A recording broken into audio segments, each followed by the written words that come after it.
Hello, my name is Hallie Wright, and I will be talking about cancel culture. Now, cancel culture is defined the only thing that I could find was on Urban Dictionary, and it was the most recent and added in, and it is defined as a modern internet phenomenon where a person is ejected from influence or fame by questionable actions. It is caused by a critical mass of people who are quick to judge and slow to question. It is commonly caused by an accusation, whether the accusation has merit or not. It is a direct result of the ignorance of people caused communication technologies outspacing the growth and available knowledge of a person.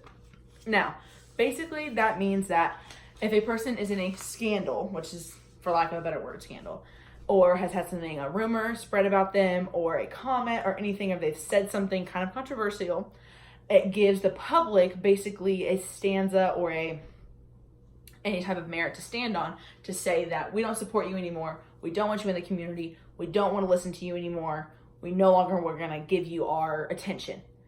Now, cancel culture, I guess, can be a good thing in some ways, whereas it makes people take responsibility for things that they've done wrong. It makes people take action and think about things that they may have said that could have offended people or hurt somebody or hurt their livelihood.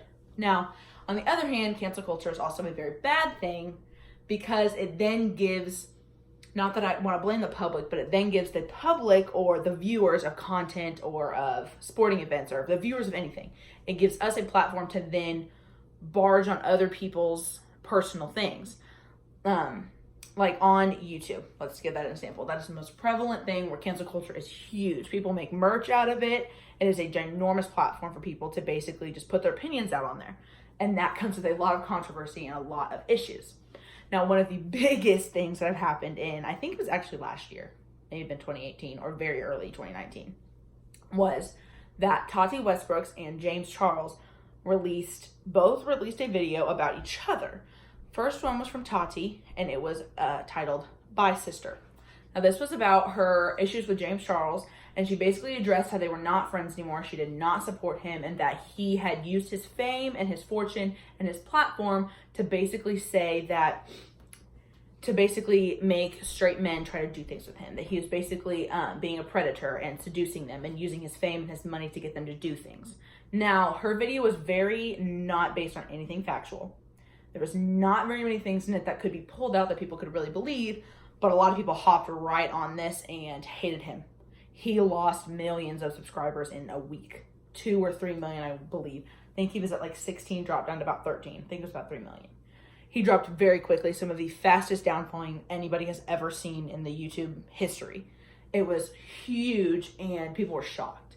James is doing great. He's about 19 or 20, I think, and he had almost 17 million subscribers, plummeted completely. His reputation was almost completely destroyed, and he then uploaded a video talking about his mental health and how it had really hurt him and messed with him, and he was in a very dark place because of it. This is where we become to where cancel culture is an awful thing. You have to think that there are human beings behind all the bad things that you're saying and all the hate that you're giving out and all of these platforms that you're saying that I don't want him anymore. I don't want him to be part of this. I don't want to talk to him. I don't want to believe in him. I don't want to do this. And that's completely up to you, and that's completely your opinion. Everybody gets to have one of those. But now you're messing with some people's livelihood, some people's mental health. That is his job. That's how he makes money, especially whenever it is based off something that is not factual.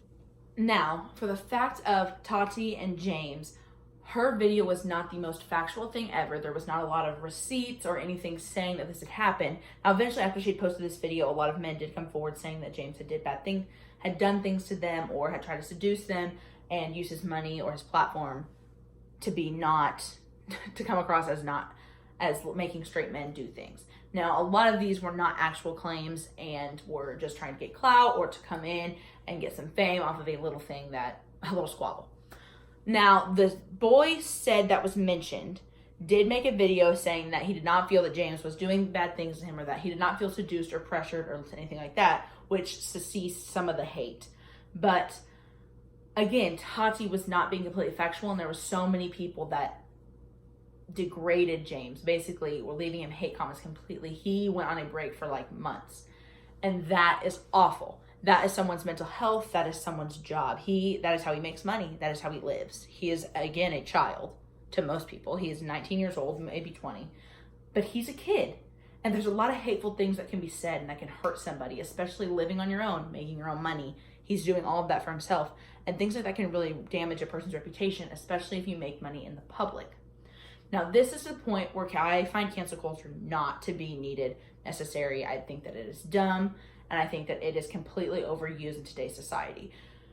You are entitled to your opinion, and you are completely allowed to say that you do not like somebody and that you do not want to be a part of them and you do not want to give them your views, your money, your clicks, your anything. You have that ability. But the minute that you start to use that ability to leave them hate and to hurt their reputation, that's a completely other thing. You are now using a platform that was given to you to be able to do great things and to support people and to love the people you love, and you are now using that platform to tear people down. And that's not okay.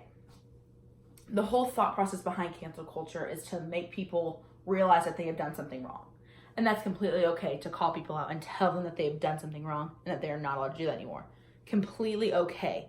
But whenever you start getting into slander and back shaming and doing all of those awful things, that's where you're getting to a point where it should not be okay anymore.